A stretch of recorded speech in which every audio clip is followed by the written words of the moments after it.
Hasan al-Basri adalah seorang ulama tasawuf yang sangat zuhud dari kalangan tabi'in, yang lahir pada tahun 21 Hijriah, 2 hari sebelum Khalifah Umar bin Khattab meninggal. Beliau lahir, tumbuh dan tinggal di kota Basrah, sehingga namanya menjadi namanya Al-Basri, yaitu kota kelahiran beliau. Tidak kurang dari 370 orang sahabat, 70 orang diantaranya adalah Ahlul Badar, yang menjadi guru dan rujukan Hasan al-Basri dalam menuntut ilmu. Termasuk diantaranya adalah Ali bin Abi Thalib, yang digelari Nabi sebagai pintunya ilmu. Kewalian beliau sangat masyhur dan dikenal orang sepanjang masa. Di balik keilmuan serta kewalian beliau, ada kisah yang jarang kita tahu tentang masa lalu beliau, yang bisa kita jadikan pelajaran. Mari kita simak kisah masa muda beliau. Al-Kisah. Hasan al-Basri adalah seorang pemuda tampan yang hidup berkelimpahan harta. Ia selalu memakai pakaian yang indah dan estetik, dan suka berkeliling kota untuk bersenang-senang. Suatu ketika ia melihat seorang wanita yang sangat cantik dan parasnya sangat memikat. Hasan muda berjalan di belakangnya dan mengikuti langkahnya kemanapun wanita cantik itu pergi. Tiba-tiba wanita itu berpaling ke belakang dan melihat Hasan dan berkata, "Tidakkah engkau malu?" Kata wanita itu. Hasan menjawab, "Malu kepada siapa? Malu kepada Zat yang Maha mengetahui apa yang ada di balik pandangan matamu, dan apa yang tersimpan di dalam dadamu." Kata wanita cantik membalas jawaban Hasan. Hasan Basri sempat tertegun dengan perkataan wanita itu, yang rasanya menghunjam jauh ke dalam hatinya.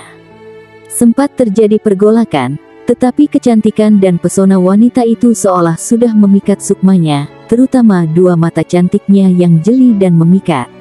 Ia benar-benar jatuh hati dan tidak mampu rasanya untuk berpaling, karena itu ia terus mengikutinya. Ketika tiba di depan rumahnya, lagi-lagi wanita itu berpaling dan berkata, "Mengapa engkau mengikuti hingga ke rumahku?" Hasan berkata, "Aku terfitnah dan tergoda dengan keindahan dua matamu." Sesaat terdiam, kemudian wanita itu berkata, "Baiklah kalau begitu, duduklah sebentar, aku akan memenuhi apa yang engkau inginkan." Hati Hasan sangat gembira, dikiranya wanita itu juga jatuh hati kepadanya dan akan bersedia menjadi istrinya. Bagaimanapun juga ia seorang pemuda yang tampan dan kaya, sangat mungkin kalau wanita itu akan menerima cintanya. Tidak lama kemudian, datang pelayan wanita, dengan membawa wadah tertutup sebuah sapu tangan. Pelayan tadi langsung menyerahkannya kepada Hasan. Ia membuka sapu tangan itu, dan seketika itu wajah Hasan menjadi pucat sekali. Dua bola mata, dengan sedikit percikan darah tergeletak di atas wadah itu. Pelayan wanita itu berkata, "Tuan, puteri saya berpesan kepada Tuan. Aku tidak menginginkan mata yang menyebabkan fitnah bagi orang lain." Tubuh Hasan bergetar hebat penuh ketakutan, dengan wajah yang pucat dan ia segera berlari pulang. Tubuhnya lunglai seolah tidak memiliki tulang belulang. Sambil memegang jenggotnya, Hasan berkata kepada dirinya sendiri, "Oh, alangkah hinanya engkau, percuma saja engkau berjenggot, tetapi engkau jauh lebih hina daripada wanita itu." Semalaman, Hasan hanya menangis penuh penyesalan dan bertaubat kepada Allah. Pagi harinya ia mendatangi rumah wanita itu untuk meminta maaf dan kehalalan dari dirinya. Tetapi rumah wanita itu dalam keadaan tertutup, dan terdengar tangisan dari dalamnya. Salah seorang tetangganya memberitahukan, kalau wanita pemilik rumah itu telah meninggal. Hasan makin tenggelam dalam kesedihan dan penyesalan. 3 hari lamanya ia tidak keluar rumah. Waktunya hanya berisi tangis penyesalan atas apa yang telah dilakukannya, dan bertaubat kepada Allah. Pada hari ketiga, ia bermimpi melihat wanita itu sedang duduk di surga. Hasan menghampirinya dan berkata, "Berilah aku maaf dan kehalalan atas apa yang aku lakukan." Wanita itu berkata, "Aku telah memaafkan dan menghalalkanmu, karena aku telah memperoleh kebaikan yang banyak dari Allah, dengan sebab dirimu." Hasan berkata lagi, "Berilah aku nasihat."